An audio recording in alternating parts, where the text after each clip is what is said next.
Let's get it. What's up, YouTube? I should have taken a bite in this spice or two. Check this out, man. My bad, I should have did that, but that means I'm gonna make it short. My cousin is friends. I got a cousin that's friends with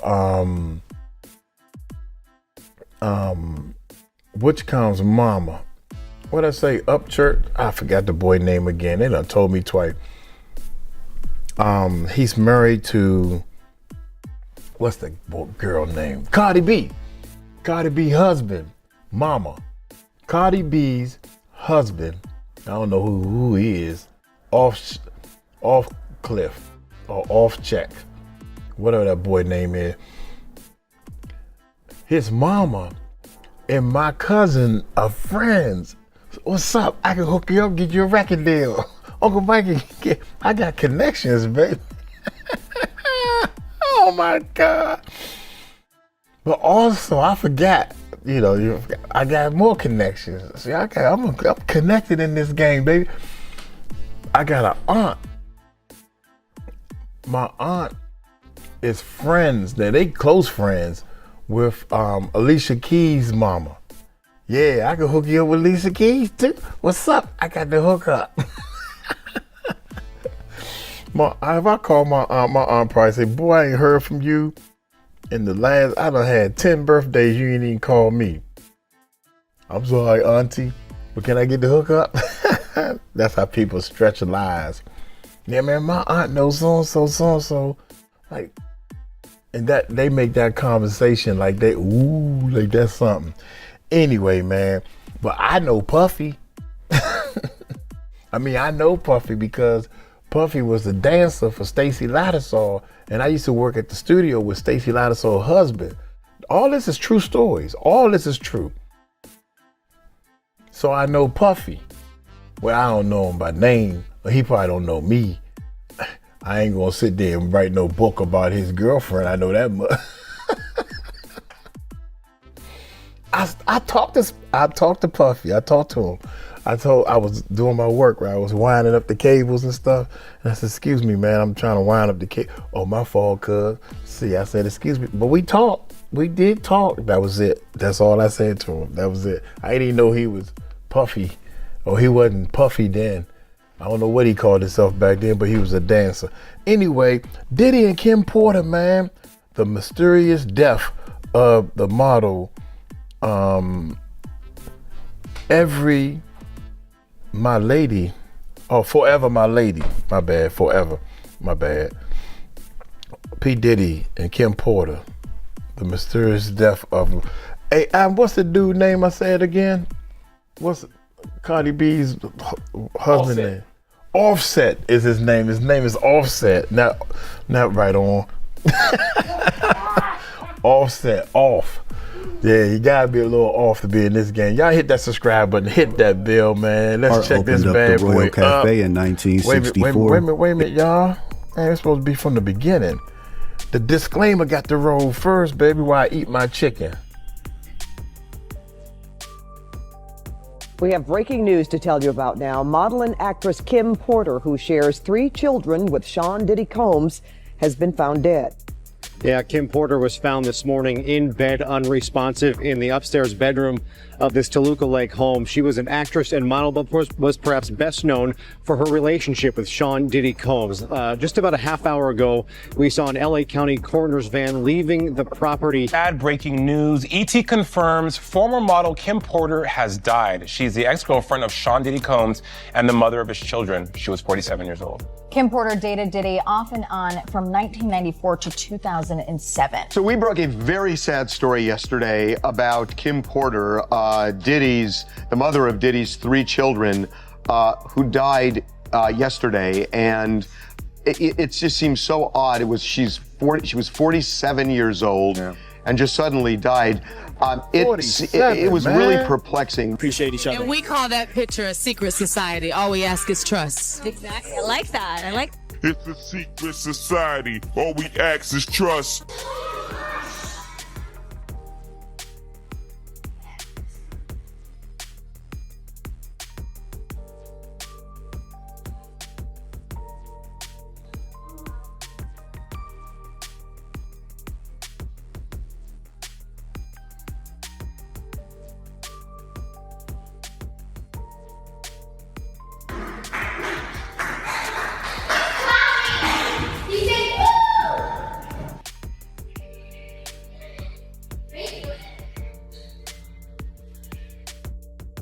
Kim Porter was born on December 15, 1970 in Columbus, Georgia, to her mother, Sarah Porter, and her father, Jake Porter. Her parents divorced when she was only 3 years old, and she would be primarily raised by her mom and grandmother. She was an only child but grew up around her cousins, who were more like sisters. Kim described her childhood as a happy one, but said that her mother and grandmother always made sure that they instilled the importance of education and discipline. Her mother graduated from the HBCU, Albany State University, and was one of the first Black women to get her master's degree from Troy University. Her grandmother, Lila Starr, opened up the Royal Cafe in 1964. It became a mainstay in the community and operated for decades in the Columbus, Georgia area. She was enrolled into dance classes, participated in beauty pageants, and also became a talented piano player. Damn. My mom would say, Kim, go play and it's time to practice your piano. So she was like, Tree, come sit with me and play my piano. So I would sit here with her and she taught me to play Annie.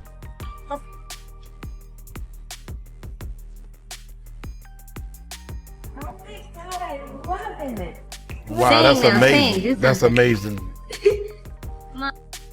As a teen, she worked at her. I never knew that she had some musical talent. I just thought she was a model. See what I'm saying? Everybody got a little music love and the talent as things go on, man. That's crazy. Okay, here we go. Her grandmother's restaurant where she learned how to cook, and she was a standout student at Columbus High School and also a part of the marching band. Her best friend at school would go on to become a legendary producer. His name was Dallas Austin, and their relationship and life experiences together would later inspire the movie Drumline starring Nick Cannon. Kim would be crowned homecoming queen. She was a standout student and her teachers spoke very highly of her. One of them even recommended that she become a lawyer due to her high intelligence and composure. Kim did consider becoming an attorney, but ultimately she would turn to her first love, modeling. While maintaining a near-perfect GPA in high school, she also attended a local modeling school, which would jumpstart her career in the industry. At only 17 years old, she won the Fresh Faces of the South modeling competition in Hilton Head, South Carolina, becoming the first Black woman to ever do so. And winning this competition would allow her to make connections and also give her the opportunity to move to New York City, one of the modeling capitals of the world. She went on to sign to Wilhelmina Models, as well as Elite Model Management. And Kim went on to have a very successful career, doing campaigns for brands such as Tommy Hilfiger and Revlon, as well as walking the runway with some of the biggest names of the day, such as Tyra Banks and Kimora Lee Simmons, who she would go on to become best friends with. Her career took her all over the world, modeling in places such as Tokyo, Japan, London, England, and Paris, France. In 1988, her new connections in the entertainment world would also lead her to love. She was acquainted with music executive Andre Harrell, and he asked her did she want to meet Al B. Sure while they were at a music industry event, one of the biggest R&B stars in the world during that time, thanks to his double platinum album In Effect Mode and his hit single Night and Day.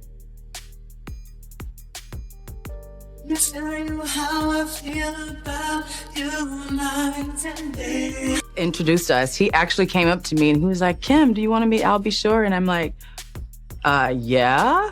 And I was, whoa. I was like, wow.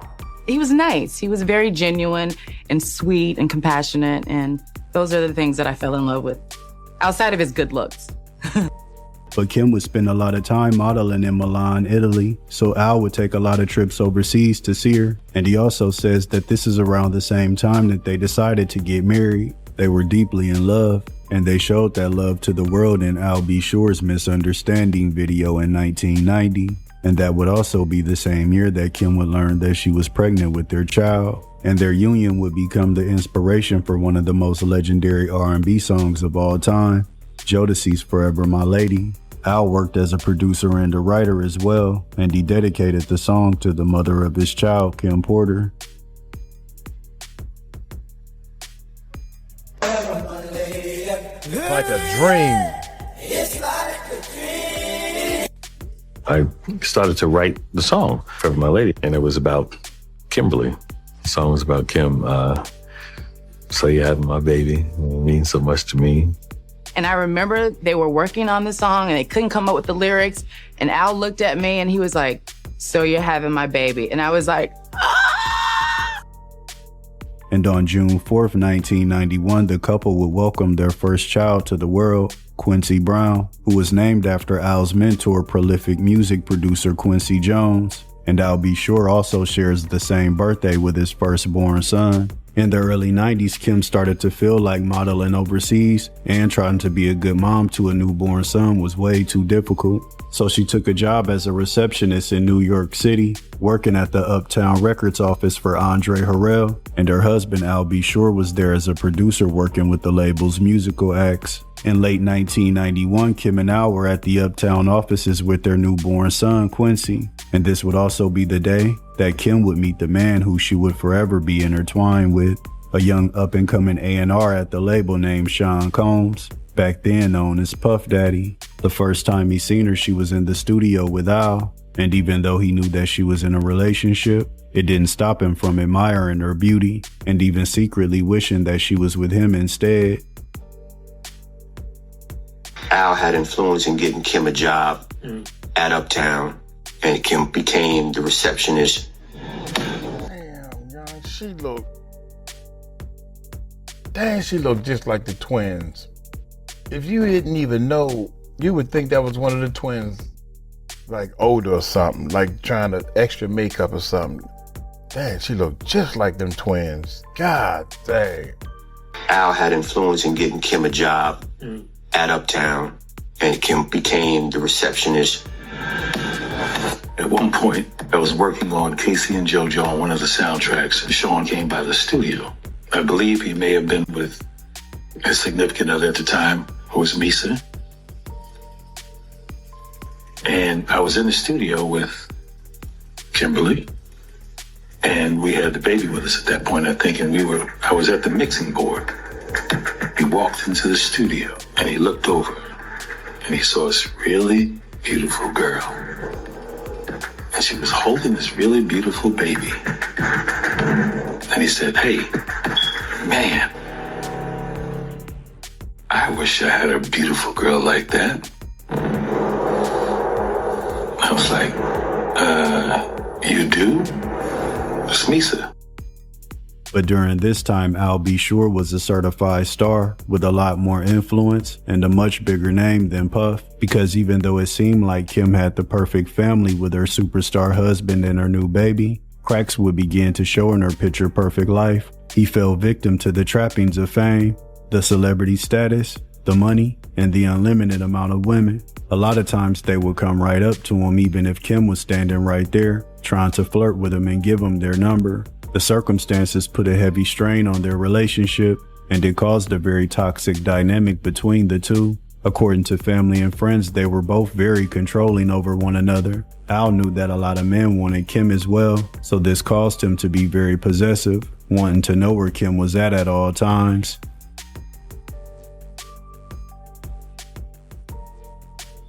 He's controlling her, she's controlling him, she's acting out. It's not gonna work. Al was very jealous, and guys were all over Kim all the time because she was so pretty. So I just remember Al and me talking to him all the time saying, "Boy, fall back. You know, she's not going anywhere." But he was very possessive. You would have girls like throwing themselves, literally throwing themselves, throwing their panties, giving their numbers in front of me when I'm there, when I'm not there. I'm a very secure person, but that's a lot to have to deal with at all times.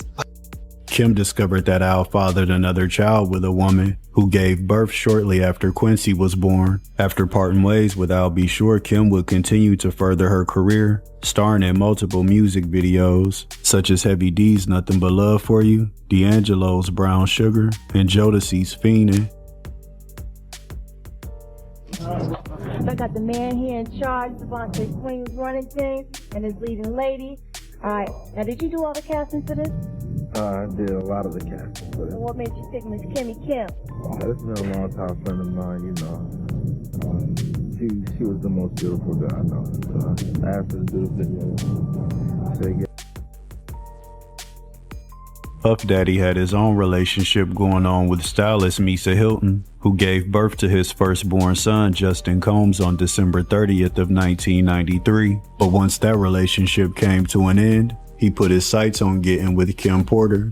And by late 1994, the two were a couple. marking the beginning of a whirlwind love affair that would last for decades. By this time, Puffy had raised his profile and even had his own bad boy label. It's said that he was fired from Uptown Records by Andre Harrell, but there's also reports that he was simply chosen by one of the biggest kingmakers in the music industry, Clive Davis. During a private meeting, Puffy convinced Clive to put up the seed money to fund Bad Boy Records and basically erased Andre Harrell as his golden boy and replaced him with Puffy. Kim was there from the label's inception, from the signing of Biggie Smalls and Craig Mack to receiving their first mainstream hit with the platinum-selling single Flavor in Your Ear. And after the release of Biggie's legendary album Ready to Die, Bad Boy would become one of the most prominent record labels in hip-hop, signing future stars like Total, 112, and Mace. Kim also witnessed the deterioration of his friendship with Marion Suge Knight, the CEO of Death Row Records,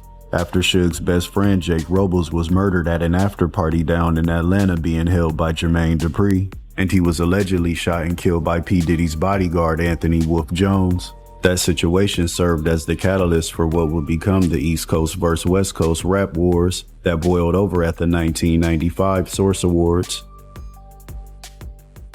Thank my whole entire Death Row family on both sides, you know what I'm saying? I'd like to tell Tupac to keep his guards up. We ride with him.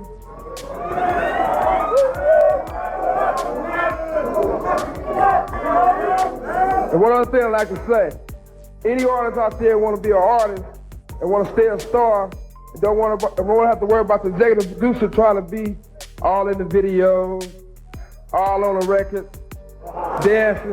Come to Death Row.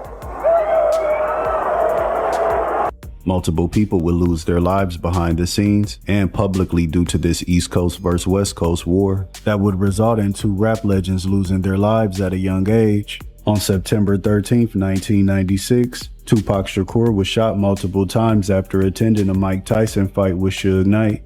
There were even rumors that Puffy put out $1 million hit on Tupac. This story was backed up by Compton Crip Keefe D, who was one of the men in the vehicle when Tupac was shot by Orlando Baby Lane Anderson.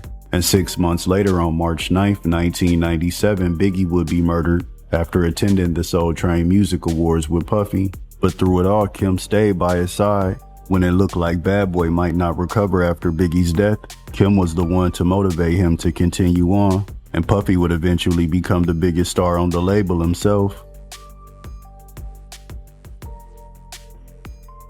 We always, me and him, we always had conversations, and I'm very close with God, and through our relationship, I was trying to show him how God is his friend, and he was taking in God as his friend, you know, and it was a gradual thing, and he started understanding. He even got a scripture, you know, tattooed on his arm, and I have this medallion of Jesus that he went and he had got the same medallion of Jesus. What did the scripture say?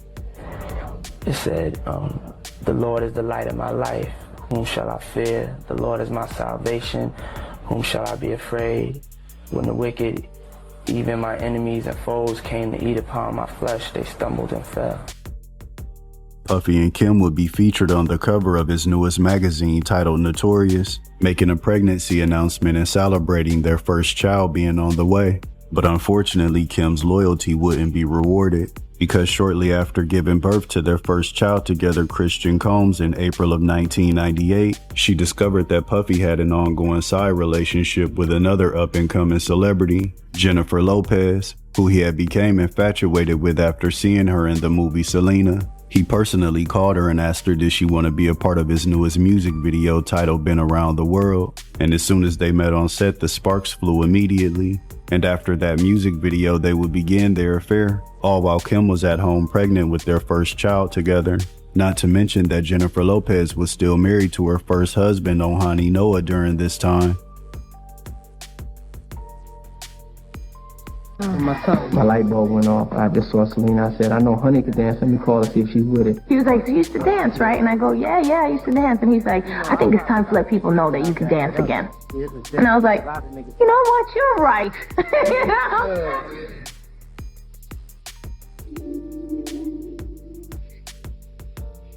On the video set, the electricity between Puffy and Jennifer was red hot. I had my own sparks, you know, so you look at honey, my sparks was just flying all off me. But neither was in a position to do anything about it. She was married at the time, but I was in my own relationship, so I had to have self-control. And then we just became friends.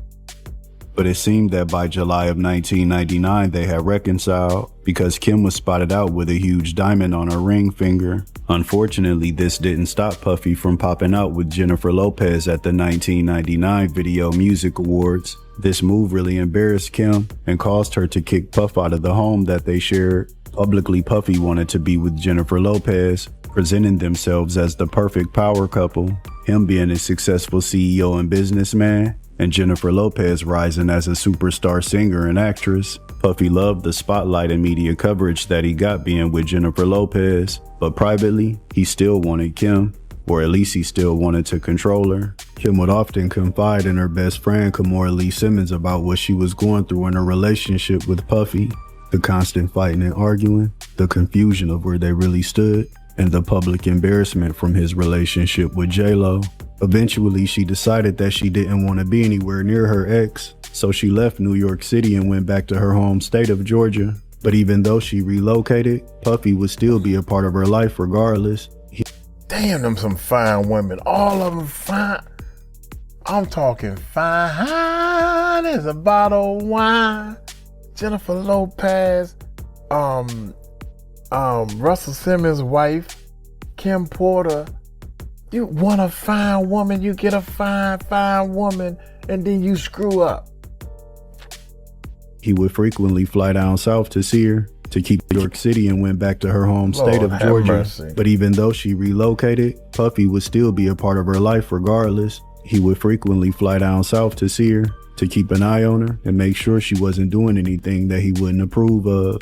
Puffy and J-Lo were media royalty during this time, but soon they would be in the middle of a violent controversy because on December 28th, 1999, Puffy, along with Jennifer Lopez, his bodyguard Anthony Wolf Jones, along with his newest protege Jamal Shine Barrow, were all partying at Club New York in Manhattan. Puffy bumped into a man named Matthew Scar Allen, a known drug dealer in the area. Words were exchanged and a fight broke out, followed by multiple gunshots, including a woman named Natanya Rubin who was struck in the face.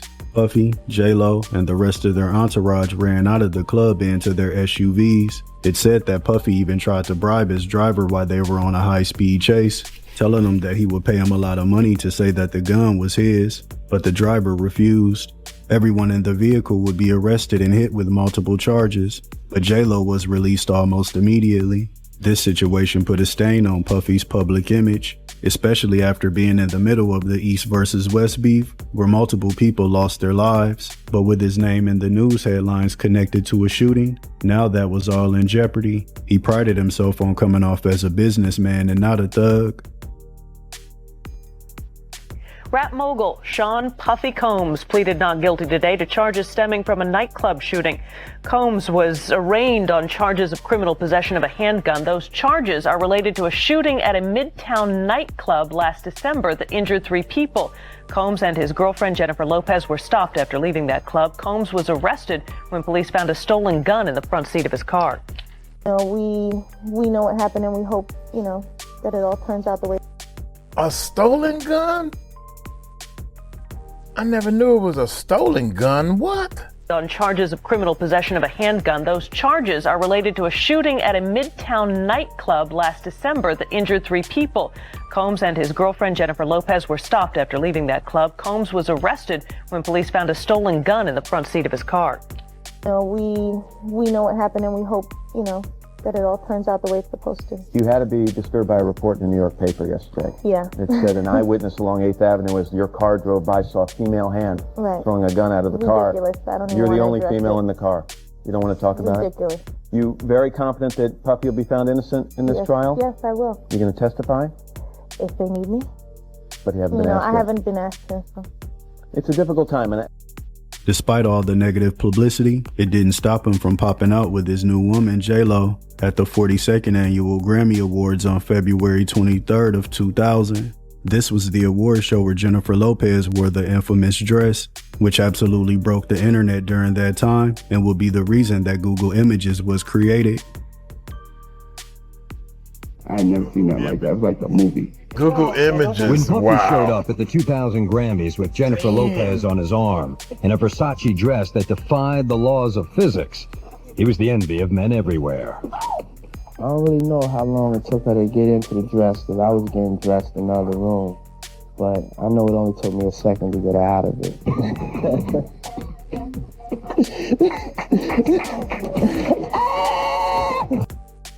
Kim was at home watching the award show with friends, and she told them that Puffy would be calling before the night is over. And just a few hours after the award show ended, the phone was ringing.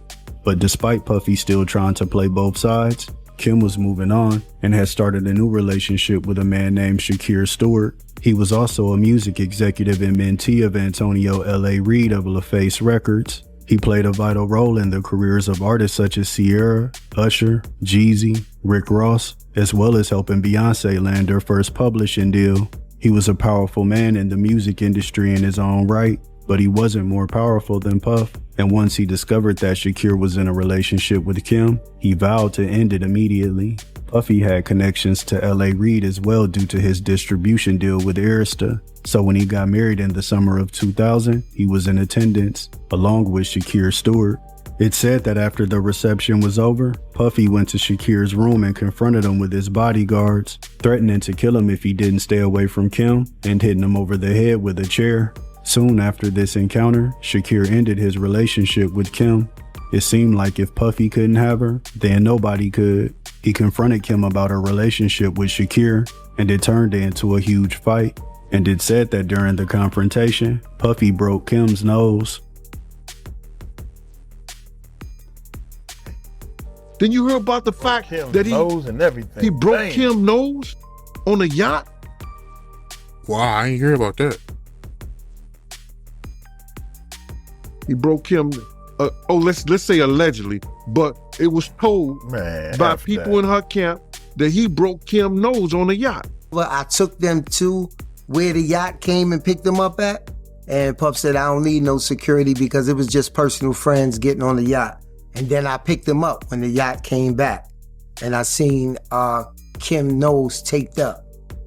In early 2001, Jennifer Lopez would break up with Puffy, despite the fact that he played a major role in her rise in the music industry, as well as helping her gain a certain level of credibility within the hip-hop community. In March of 2001, Puff, along with his bodyguard Anthony Wolf Jones, would be found innocent in the Club New York shooting, but his protege Shine was seemingly the fall guy and ultimately sentenced to 10 years in prison. The day after Puffy's victory in court, Kim was suing for child support, ultimately receiving a $4.5 million settlement. It was a very nasty legal battle, but sometimes they would still be photoed leaving court together. According to Kim's lawyer, Suzanne Bracker, she said that during a conference call, Puff Daddy threatened her by saying that he would take care of her later. After all of the legal issues, Puffy wanted to rebrand himself, so he changed his name to P Diddy. He wanted to mark a new era in his career as a CEO and businessman, as well as marking a new era in his relationship with Kim, vowing to become a better man and treating her the right way. He went down to Georgia and begged Kim's mom and grandmother to convince her to give him another chance. She said that he told her, "Kimberly, I made a mistake with your mother. We all make mistakes, but you should give him another chance." And to show that he was serious, in 2004, P Diddy purchased Kim a $6 million home in Alpine, New Jersey that came with 26 bedrooms. Kim stated that after Diddy's trial, she noticed a positive change in him, and it was starting to look like marriage was on the horizon. It seemed like they were finally getting to a place in their relationship where they were truly happy. Kim would often appear next to P Diddy for his Sean John clothing line ads, as well as his fragrance line Unforgivable. She created a company with her two friends called 3 Brown Girls that helped people make connections in the music industry and beyond. She played a pivotal role in discovering artists such as Janelle Monáe, who credited Kim for helping her get her career started, along with Young Jeezy. Fire music. Shouts out to Kim Porter for that. Rest in heaven, baby. How did it come to be? Kim Porter, which was Puffy's longtime partner. Yeah. She knew one of my. She knew a guy named Block that actually had the group, and at the time I was working with Jazzy Faye. And by 2006, Kim was pregnant with twin girls, and the couple was absolutely overjoyed. Hey, what's up, y'all? We interrupt your browsing for this emergency announcement. This is my girl, Kim, my lovely girlfriend. Hello. KP, Kim Porter. And the other day, y'all, I woke up in the morning and I was just looking at my girl. She pregnant right now, as y'all can see. I was just like staring at her, looking at how beautiful she is. You're kind of big. Why are you so big? But not in a way that, she big that would upset her and that. I'm just saying like she looked kind of big for the amount of months she is. And so I said, baby, I think you need to go to the doctor because you kind of big. You look like you ready to give birth right now. And so we went to the doctor, and guess what? Your boy Diddy is a champion. I am a champion. The doctor told me and Kim, and I'm telling you right now, no press announcement, I'm just telling people in my family that I'm having twins. It is official. Yes, two more Combses. 2. Well, y'all in trouble now. That same year, they appeared in Essence magazine. That's it was how you meant to announced it, uplift okay. P. Diddy's public image, as well as celebrate his love with Kim Porter and the arrival of their 2 new baby girls. But it would quickly turn sour. After the interviewer asked P. Diddy when was he gonna marry his longtime girlfriend, Kim Porter, he responded by saying that he was still working on becoming a better boyfriend and how he wasn't ready to be a husband yet, even though he knew in his heart that Kim deserved to be a wife. She was forced to put on a brave face during the photo shoot because by this time she was already aware that P. Diddy had fathered another child outside of their relationship, and it was during the same time that she was pregnant with the twins. The other woman's name was Sarah Chapman, and what made this selection interesting by P. Diddy is that she allegedly had romantic ties to his old rival Tupac. Despite the embarrassment of her boyfriend getting another woman pregnant, Kim still tried to work things out. But soon another woman would enter the picture, and she would prove to be the death blow in Kim's relationship with P. Diddy, a 19-year-old dancer and singer named Cassie Ventura. She was discovered by music producer Ryan Leslie, who was also her boyfriend during this time. He stated that when they had a meeting with P. Diddy to sign the contracts, he wasn't paying him any attention and was staring at Cassie the entire time. He also had a young lady that was with him named Cassie that had a record out. And I started hearing this record that was haunting me in the clubs. And it was, it was Cassie's record, Me and You. And I would hear it everywhere I was at. And so I kept asking, what record is that? And Glenn told me that it was Ryan's act, it was Cassie. When I saw her, and I met her and I saw this DVD on her, hopefully we can play that. That's what kind of made me like really fall in love with the project, because I saw something more than just records. I saw something that there was a personality there. There was something that, the whole world could fall in love with. Talking with the But almost wrong immediately, head. not The only did wrong P. Diddy head. finesse Ryan out of his music, he also finessed him out of his girl, starting a relationship with the 19-year-old singer when he was in his late 30s. Kim became suspicious and questioned Diddy about his relationship with Cassie, and he would simply tell her that that's his artist, nothing more, nothing less. But the truth would soon be exposed after the paparazzi snapped photos of P. Diddy and Cassie out in public, sharing intimate moments with one another. At this point, Kim was mentally checked out of the relationship and started secretly making plans to leave P. Diddy with the encouragement of her mother, who told her that enough is enough. At this point, this situation is driving me crazy as a parent. While P. Diddy was attending the 2007 BET Awards, Kim hired movers to clean out her New Jersey home, as well as taking 3 vehicles, including a Bentley. She moved into a new mansion in Calabasas with her kids. It didn't take long for the media to find out about their breakup, and it said that P. Diddy's song Last Night featuring Keisha Cole was inspired by his breakup with Kim.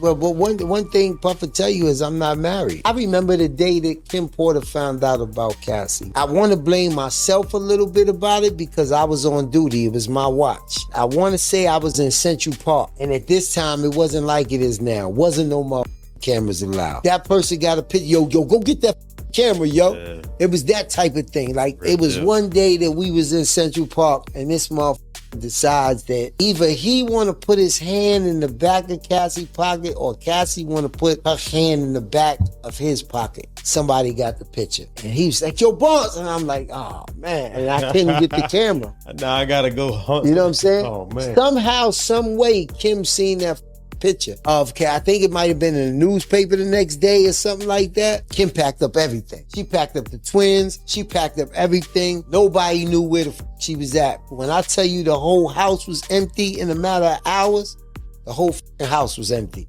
But it was just chaos surrounding this dude. With Kim Porter. Yeah. And we'd all be me, Kim, and my ex at the time. I don't want to mention her name. Kim would be on the phone with him a lot, and and it was kind of like, man, like he's very vulnerable at that time. But he's doing this, he's doing that, but then he still wants. It's kind of like, I want to be able to do everything I want to do, but still have you. Diddy Combs. She says it was in the best interest of both them and their family. Earlier this week, Diddy announced that he and Porter, who began dating in the 90s, have split. They could have at least... The rap mogul and the model have a son and twin daughters who were just born last December. The couple broke up once before. Diddy dated Jennifer Lopez before he and Porter reconciled. P. Diddy's ex Misa Hilton would make statements about their breakup, essentially saying that Kim was getting what she deserved because when she was in a relationship with P. Diddy, he was cheating on her with Kim, as well as his future baby mama Sarah Chapman. She even referred to the women as her sister wives. Kim would respond by saying that Misa wasn't even on her level. After ending things with Diddy for good, it's said that Kim started seeing actor Jackie Long, but after P. Diddy found out about it, he confronted Jackie and allegedly telling him that if he didn't stop messing with Kim, he would kill him, just like he did to Shakir Stewart years earlier, who would later be found dead in his hotel room in 2008 under suspicious circumstances. For the next decade, Cassie held the title that Kim held for so many years, as Diddy's girlfriend or main woman. Reports say behind the scenes the two women had a very bitter feud, but were able to come off as cordial at times in front of the cameras. Under Diddy, Cassie was able to live a life that she had never seen before, taking private jets all over the world, unlimited wealth, and everything being done to excess. But there was also a dark side to the glitz and glamour, a side that Kim Porter was all too familiar with. And despite the fact that the two women didn't get along, it's said that in early 2018, they had a heart-to-heart conversation, with Kim telling Cassie that she needed to get away from Diddy before it was too late, before she was completely engulfed by his dark world. And not too long after that conversation, in October of 2018, Cassie would announce that her and Diddy had broken up. Let's move on to some relationship news. This one is surprising for some. Diddy and his longtime girlfriend, Cassie, have broken up. If you go to his feed, you remember that he would have lots of photos of Cassie on that feed. We're told that they broke up months ago. They've been very quiet about it and they swept it under the rug. And so, but we can confirm, it's exclusive, they are not together. That same year, word started to circulate that Kim was working on a tell-all book where she was going to speak about her time with P. Diddy and her experiences in the entertainment business. But Kim's home would be burglarized, but nothing was stolen except the laptops that she was using to create her book, which seemed odd to investigators. But they had no suspects, so nobody was ever charged in this case. And on the morning of November 15th, 2018, a frantic 911 call was made from Kim's Toluca Lakes home. Her goddaughter had found her unconscious, but by the time the paramedics arrived, she was already pronounced dead. Her friend Kamora Lee Simmons was one of the first people on the scene, completely devastated about the loss of her best friend, as well as P. Diddy, who was there talking to investigators. An autopsy would reveal that Kim died from lobar pneumonia, which seemed odd because just a few weeks prior to her death, she seemed to be on top of the world, living life to the fullest and doing what she loved to do most, be a mom and spend time with her children. Mainly, I'm a mom first, so that is most important to me. So everything else kind of comes after that. Your mama, man, what role did she play in your life, man? And talk about your relationship with her. She was like my best friend. My grandma was like my mama. Okay. And I mean, every case is different, but we had a relationship that was like, I was able to treat her like a friend. Yeah. Without knowing that, because we was just so cool. Like I'm a mama's boy. Yeah. But that was a different relationship that we was able to develop, because with the balance of my grandma, it was almost like I had two moms. So for the people who knew her death hit them extremely hard. Kim's passing shocked the entertainment world. And when her funeral was held in her hometown of Columbus, Georgia, Mary J. Blige gave a eulogy where she talked about how Kim did her best to protect her from the darkness of the music industry. Kim was an angel. Angels don't stay that long. They have to go. And Kim, I just want to say I thank you for, I didn't know you like all your girlfriends were up here speaking just now. But the most beautiful part, I got to know her. And that's when she became my friend. She was protective over me. She asked me, was I ready? She was like, Mom, are you ready for this? You ready? Like, she made me question myself a lot. And I think about those questions now that she asked me now that I'm in the situation that I'm in. Kim was always a protector. She protected me. And every time I saw her, I just felt like I was seeing my grandmother or somebody. It was just that much love. And P Diddy would be photos sitting next to Kim's casket hours after the service was already over, almost as if he was having one last conversation with the woman that he had spent so many years with. He would also take to social media and make numerous posts and videos about how much Kim meant to him and about how hard it was going to be to carry on without her, especially with the kids. But some people believe that Diddy's public mourning came off phony and staged, almost like it was really just an attempt to cover up what really happened, especially after more information began to leak in the aftermath of her passing. Information such as her going to see P. Diddy's personal physician shortly before she died, or the fact that the autopsy initially labeled her death as undetermined and later changed it to pneumonia, even though it was reported that blood was found on her pillows and on the bedroom floor. P. Diddy's former bodyguard Gene Dill would do an interview with The Art of Dialogue, where he stated that Diddy purchased Kim's gold-plated casket 2 months before she actually passed away. Internet rumors ran wild with the belief that P. Diddy had something to do with Kim's death, but no charges were ever brought against him. There have been stories about Diddy in the entertainment industry for years and his wild behavior behind the scenes, but nothing could ever stick. He almost seemed like he was Teflon, like he was just too powerful to ever fall, despite people like his longtime rival 50 Cent attempting to expose him for years, while predicting that one day karma would come to collect. They wanted justice for so many other people that Diddy had ruined throughout the years, especially as artists on Bad Boy, because it seemed like when their time was over with P. Diddy, they were either mentally scarred, such as G. Depp, who turned himself in December of 2010 for a murder that allegedly happened decades prior, or they would end up in a similar situation to Black Rob, who was left so financially destitute he couldn't even pay for his own health care and never received any help from P. Diddy up until the day that he died. Another common theme for former Bad Boy artists is their search for God after them being under Diddy's umbrella. The first artist ever signed to the label, Craig Mack, would join a religious group in South Carolina that some people referred to as a cult. Rapper Mace would famously leave the label in 1999 at the height of his career. He was one of the hottest rappers in the game, but decided to walk away, citing that he could no longer take the evil that came along with the music industry.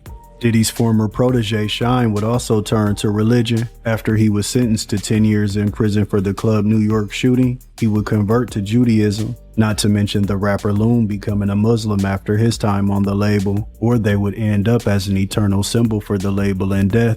Just like Biggie Smalls, P. Diddy also fell out with his longtime bodyguard Anthony Wolf Jones over financial disputes. And it seems like they never reconciled before Wolf was murdered in a shooting down in Atlanta in 2003. In May of 2024, P. Diddy's empire would begin to fall after video footage surfaced of him viciously attacking his former girlfriend Cassie while they were staying at a Los Angeles hotel in 2016. It said that he paid his former girlfriend Cassie $30 million to keep quiet about their relationship. as well as making sure the hotel video footage never seen the light of day, but now it was on the internet for the entire world to see.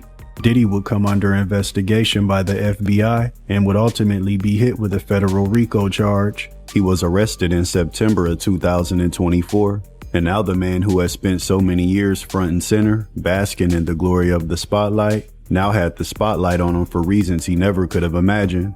The entire world watching his kingdom collapse. His trial was a media circus with around-the-clock coverage, and his former girlfriend Cassie would be the star witness for the prosecution, going into explicit details about the things that she dealt with during her time with P Diddy. His RICO case also reignited interest in Kim Porter's passing, because how her and Cassie's story is so parallel to one another.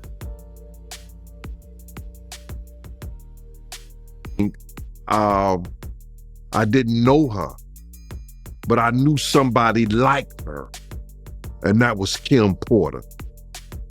I didn't know Cassie, but I knew somebody who was going through the same thing she was going through, and that was Kim Porter. She told me that she felt better, and she was used. The doctor had been to her house, and he gave her some antibiotics.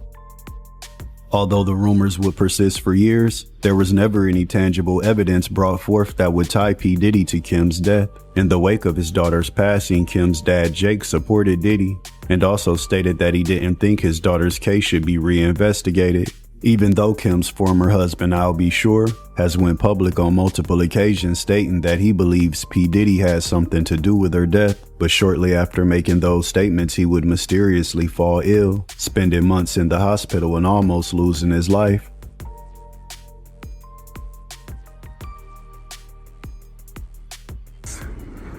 Me talking about situations for over more than a decade and a half.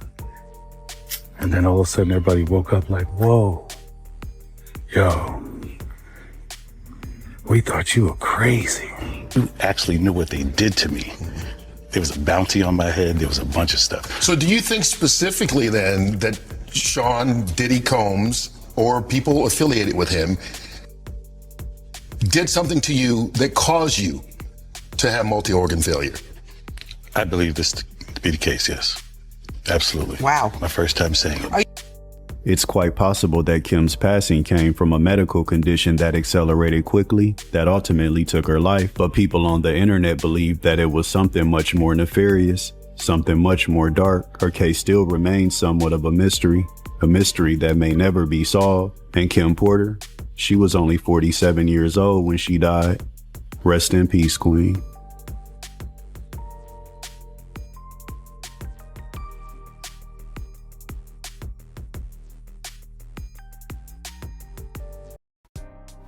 Man, that was deep. Damn, man. I gotta learn to clear my mouth before I start talking. That was deep, man. That was deep. Rest in peace to Kim. I feel sorry for the twins, man. I really think that they oh my God, are missing their mother. Pause. You better come finish up them crumbs. The dog done ate my daggone chicken. I was keeping an eye on it.